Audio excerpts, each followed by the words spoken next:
헤이비트 이충엽입니다. 발표 진행하기 전에 먼저 좀 간단하게 제 소개부터 하겠습니다. 저는 기존에 이제 창업을 몇 번 했었고요. 좀 운이 좋아서 다행히 엑시트도 경험을 했는데 이제 마지막에 했던 회사가 IM 컴퍼니라는 회사였고 2017년에 이제 NHN에서 인수를 했는데 아시다시피 2017년이 엄청 암호자산이 많이 오른 한 해였습니다. 저도 그때 투자를 했었고요. 근데 투자를 하면서 많은 생각들을 했어요. 이게 어떤 원리로 가격이 오르고 내가 어떻게 돈을 벌 수 있을까 모두 하는 그 생각을 저도 했고 거기에 대해서 공부하고 계속 어떻게 하면 이 자산을 이해할 수 있을지를 파고들다 보니까 그게 지금 하고 있는 이 헤이비트라고 하는 회사의 창업으로까지 이어졌던 것 같습니다. 가장 근본적인 질문입니다. 암호자산에 우리가 투자를 한다고 하는데 이 암호자산이 도대체 어떤 자산이냐? 투자를 할 수 있는 대상들은 정말 많잖아요. 주식으로 돈 많이 버시는 분들, 화살 옵션 돈 많이 버는 분들 정말 많은데 왜 굳이 우리가 암호자산에 투자를 해야 되고 이 자산이 다른 자산들이랑 뭐가 달라서 기회가 있는 걸까? 여기에 대해서 저는 투자자라면 나름대로의 답을 내려야 된다고 생각을 해요. 저는 이제 그 질문에 대해서 지금부터 제가 내린 답을 말씀을 드리고자 합니다. 사실 암호자산이 정말 다양한 종류가 있습니다. 블록체인 위에서 그냥 돌아가는 토큰이면 다 암호자산이라고 부르니까 사실 이것들을 다 하나로 통치는 게 좀 무리가 있을 거예요. 뭐 아시다시피 비트코인부터 해서 수많은 토큰들이 정말 다 다른 목적을 가지고 다른 특성을 가지고 설계가 되어 있습니다. 블록체인 위에서 돌아간다는 것만 빼면요. 여기 털보 토큰이라는 토큰이 있는데요. 이 토큰은 털보 아저씨가 춤추는 영상을 볼 수 있는 기능을 가진 토큰이에요. 저희 회사에 있는 개발자 한 분이 제일 고래이신 그런 토큰이고요. 유틸리티 토큰이죠. 그렇게 일종의.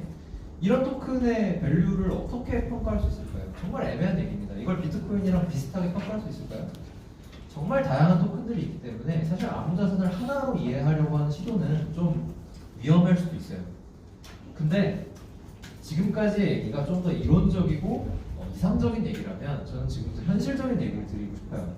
지금까지 암호자산의 가격이 올랐고 떨어졌던 게 암호자산의 기술이 발전하거나 어떤 부가가치 창출이 정말로 실질적으로 이루어졌기 때문에 있었던 일일까요? 혹은 그런 것들이 안 됐기 때문에 가격이 떨어졌던 걸까요? 저는 그럴 수도 있다고는 생각합니다. 다만 대부분의 경우는 단지 수요가 몰렸기 때문에 가격이 올랐고 매도가 몰렸기 때문에 가격이 떨어졌다고 생각을 합니다. 즉 사용자의 심리가 이 암호자산의 가격을 좌우해 왔다는 거죠. 이걸 명확하게 보여줄 수 있는 증거는 바로 암호자산 간의 상관성입니다. 지금 보시는 이 자료는 각 암호자산들이 가격이 어떤 식으로 상관성을 가지고 있는지를 보여주는 그래프인데요. 이 상관성이 1인 거는 서로 가격이 똑같이 움직인다는 거고요. 마이너스 1인 거는 반대로 움직인다는 거고 0인 거는 따로 뉴트럴하게 아무 상관없이 움직인다는 건데 보시다시피 다 빨갛습니다. 올라가면 다 올라가고 떨어지면 다 떨어져요. 2018년 이랬다는 거고요. 이 말이 증명하는 것은 사실 암호자산 전체는 그냥 다 비슷비슷하게 움직이고 있다라고 봐도 큰 무리가 없다는 거죠.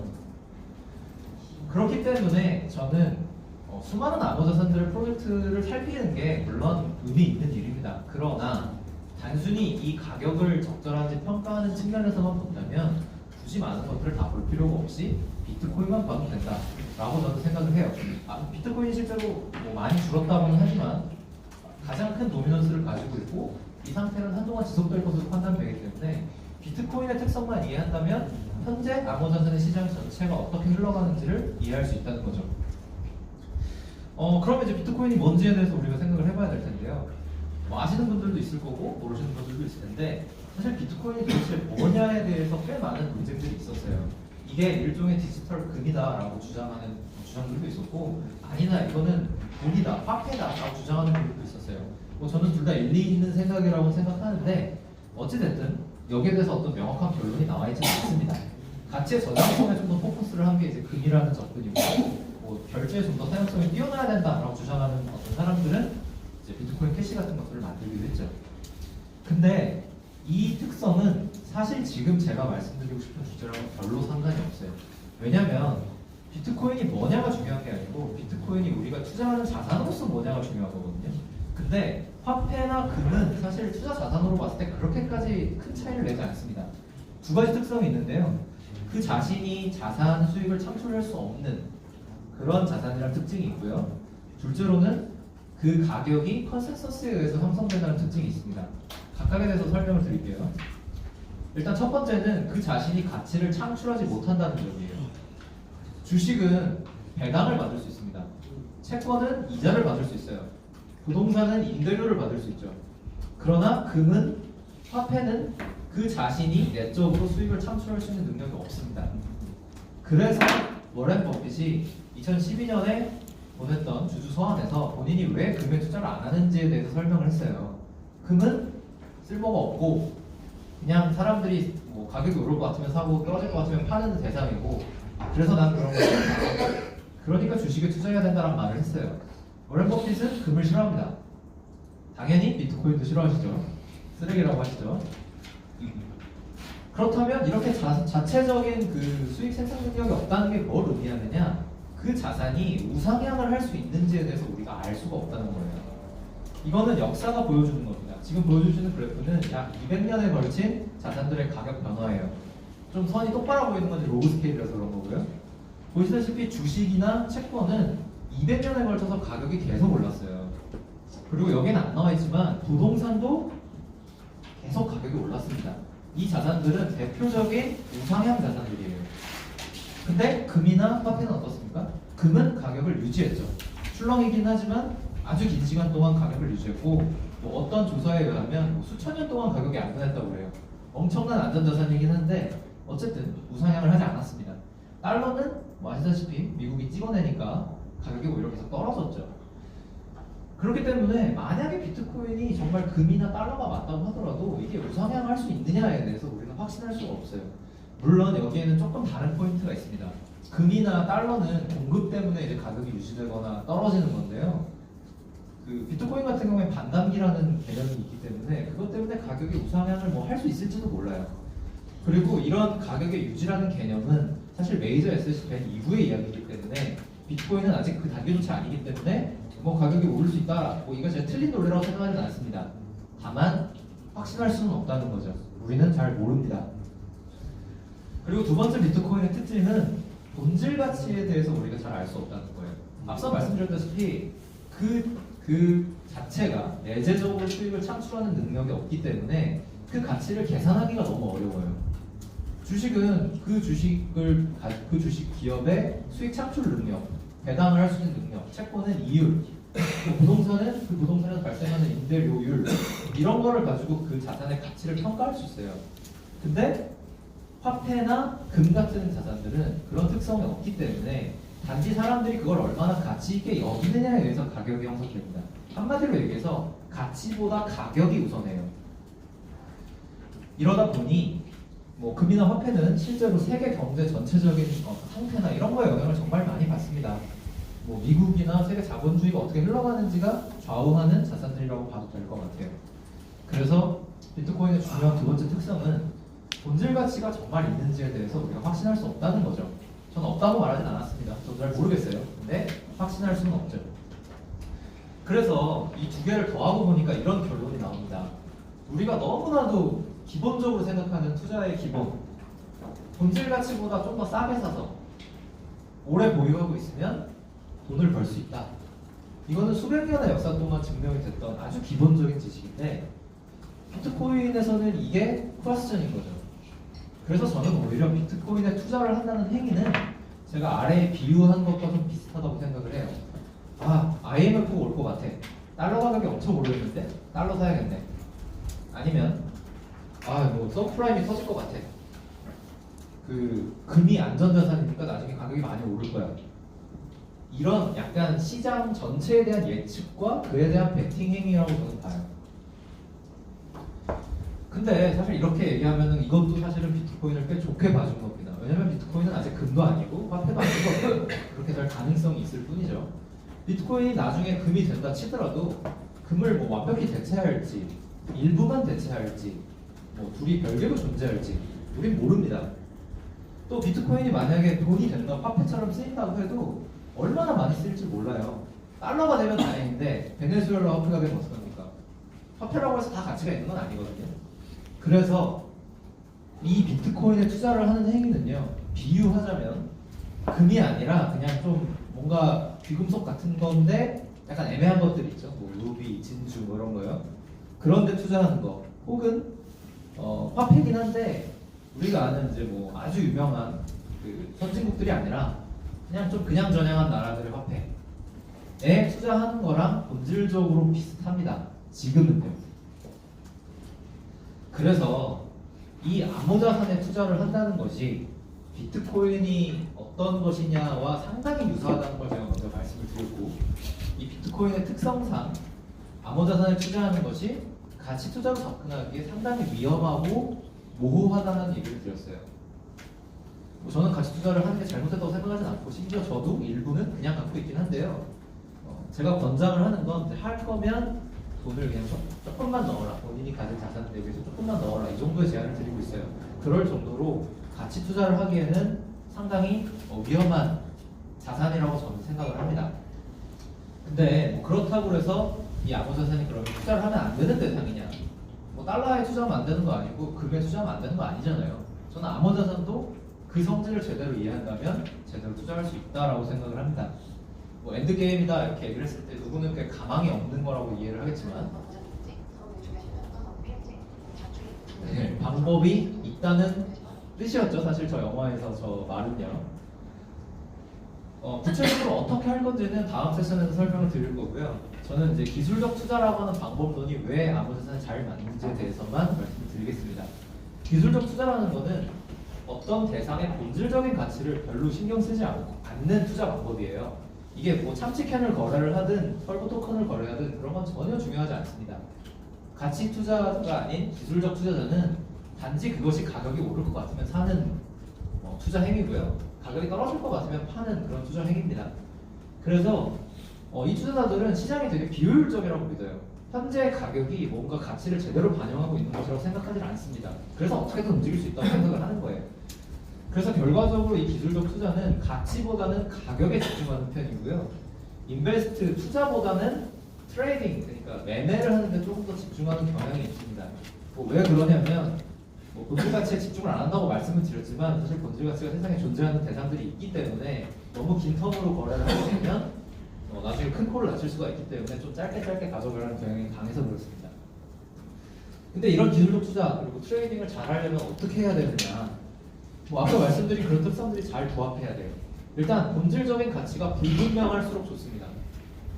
예를 들어서요, 며칠 전에 오늘이었는지 어제도 정확히 기억이 안 나는데 마이크로소프트가 이제 기업 밸류가 1000조를 넘었어요.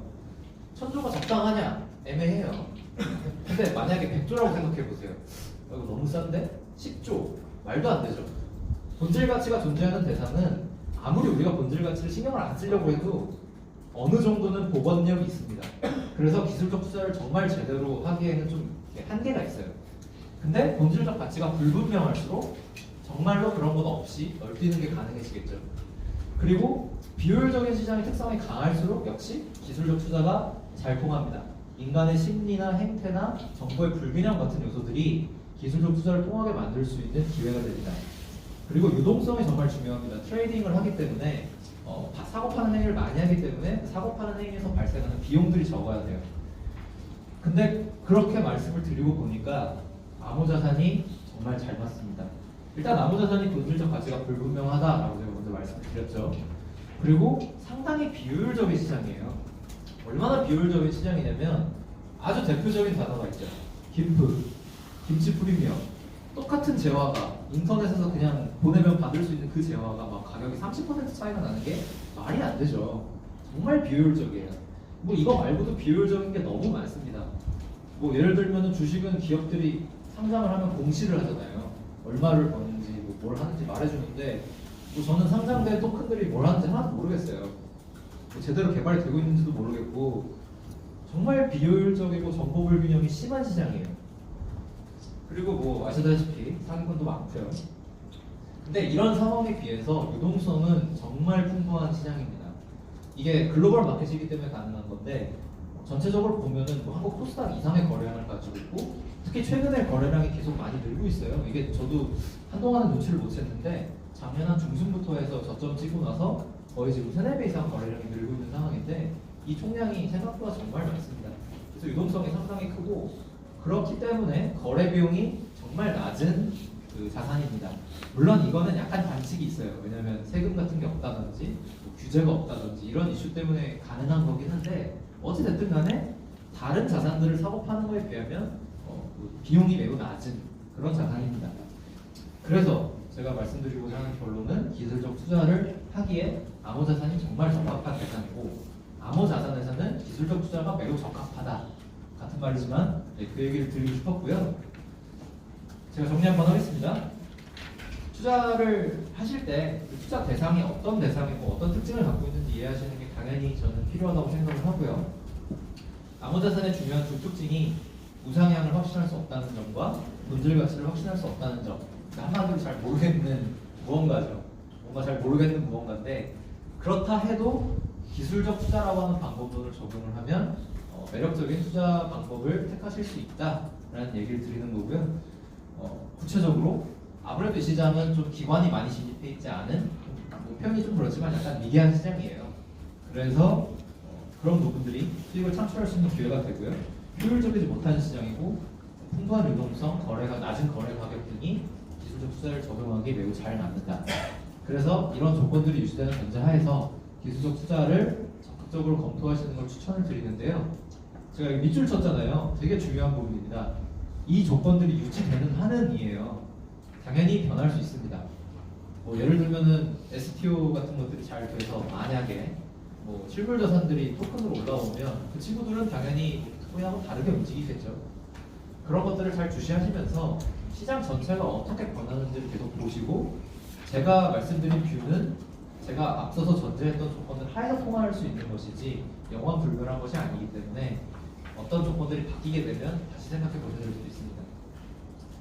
그리고 이제 마지막으로 왜 암호자산인가에 대해서 우리가 질문을 던져봐야 된다라고 말씀드렸었는데 그 질문에 대해서 이제 저희 회사가 내린 대답을 좀 공유 드리고 싶어요.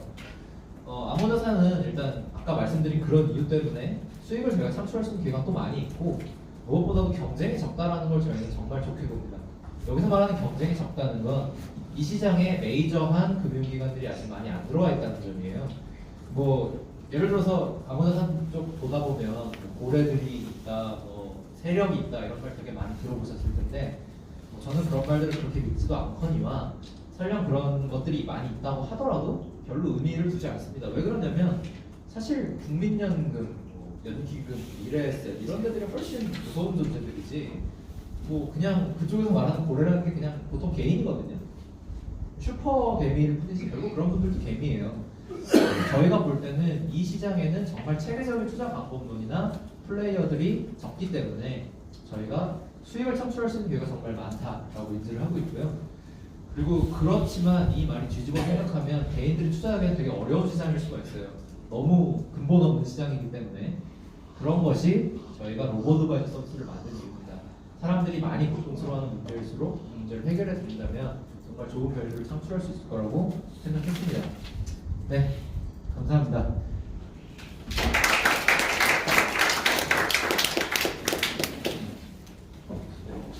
네, 지금 그러니까 2019년 4월부터 그러니까 지금 암호 화폐 쪽이 그러니까 약간 좀 활성화가 된 조짐이 보인다라고 지금 변사들이 얘기를 하고 있거든요.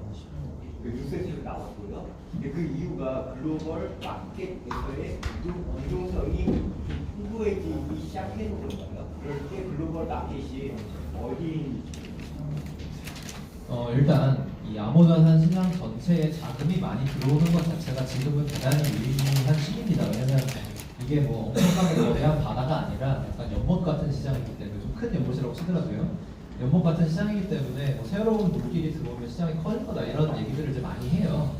근데 사실 저희는 그런 걸 엄청 주목하진 않습니다. 왜냐면 이따가 그 세션 4에서 설명을 해주실 테지만 저희는 기본적으로 트레이딩을 할 때 가져가는 이 길이가 엄청나게 짧습니다. 거의 반드시 하루 단위로 청산을 하기 때문에 뭐 그렇게 장기적인 시장에 대한 뷰를 저희가 엄청 추적하지는 않고요. 또 그런 게 되게 위험하다고 생각을 해요. 시장을 예측하려고 하는 행위가 불가능하다기보다는 정말 어려운 일이고 그거에 너무 많은 리스크 테이킹을 할 필요가 없다는 게 저희의 뷰이기 때문에 저는 말씀하신 게 일리 있는 얘기지만 솔직히 저희도 잘 모르겠다 이게 제가 드릴 수 있는 대답인 것 같습니다. 네, 혹시 다른 질문 있으신 분? 네, 마이크.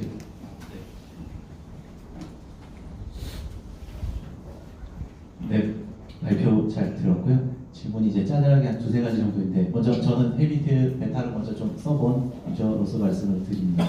그 아까 앞에서 차트 중에 그 과세, 암호화폐 트레이딩에는 과세가 없다라고 말씀을 해주셨는데요.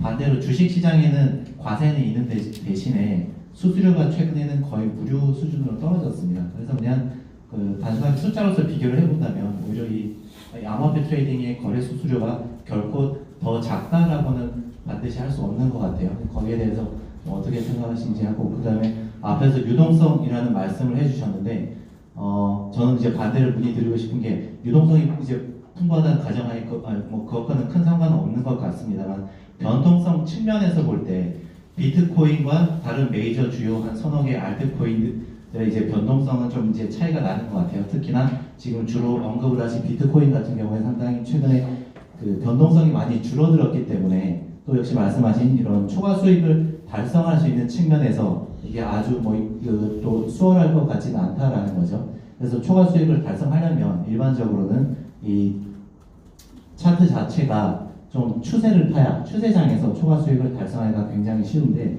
그런 측면에서 봤을 때 이 헤이비트의 그 알고리즘 전략 혹은 그 서비스는 이 추세장을 타기 위해서 수익률과 혹은 승률 크게 두 가지를 나눠 봤을 때 주로 어떤 쪽에 포커싱하는 전략을 가지고 계시니 그게 궁금합니다. 네, 일단 첫 번째 질문은 이제 그 비용이 생각보다 그렇게 싸지 않다라는 말씀을 주셨는데, 말씀처럼 이제 주식 쪽의 그 거래세 부분이 떨어지고 있기 때문에 그쪽도 점점 트레이딩이나 뭐 하이 프리퀀시 트레이딩 같은 것들이 많이 시장이 열릴 거라고 저희도 보고 있어요. 근데 아직까지는 지금 기준으로 봤을 때는 결국 모든 비용을 다 합쳐보면 이쪽이 더 싸다라는 게 저희 얘기고요. 특히 이게 이제 국가 간 경계를 넘어서 왔다 갔다 하는 부분까지 고려했을 때, 뭐 예를 들면 우리가 미국에 있는 주식을 사거나 뭐 다른 나라에 있는 자산을 편입할 때, 요즘은 ETF 같은 게 많이 생겼지만 어쨌든 그런 부분에서 비용이 많이 발생하는데, 여기는 이제 그런 부분들이 전혀 없다. 좀 더 포괄적인 얘기였고요.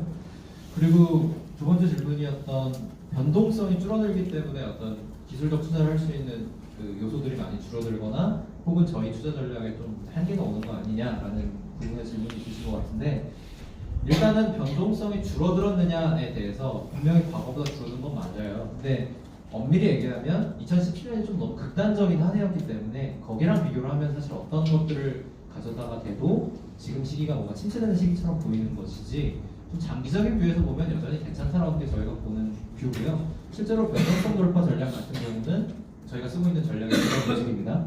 그 로직 같은 경우는 코스닥 정도의 시장에서도 어느 정도 통한다는 게 저희가 내부에서 보고 있는 그 결과라서 저희는 이 정도는 아직 충분하다고 보고요. 다만 아까 말씀드렸던 거랑 같은 얘기인데, 만약에 이 암호자산 시장이 변동성이 적은 쪽으로 수렴한다면 그러면 말씀하신 대로 될 겁니다. 근데 이제 저는 그럴 가능성이 높다고 생각하지 않는 이유가 앞서 얘기 드렸던 이 비트코인 같은 암호자산의 특성 때문인데, 화폐나 금 같은 자산은 본질 가치가 없기 때문에 사실 본질적으로 변동성이 크기가 쉬운 대상이에요. 뭐 원자재, 커머디티 이런 것들이랑 좀 비슷한 특성을 가지고 있고, 그렇기 때문에 변동성이 앞으로 줄어든다 하더라도 여전히 전체적인 자산군에서 봤을 때는 변동성이 큰 특성을 유지할 가능성이 높다라고 저는 생각합니다.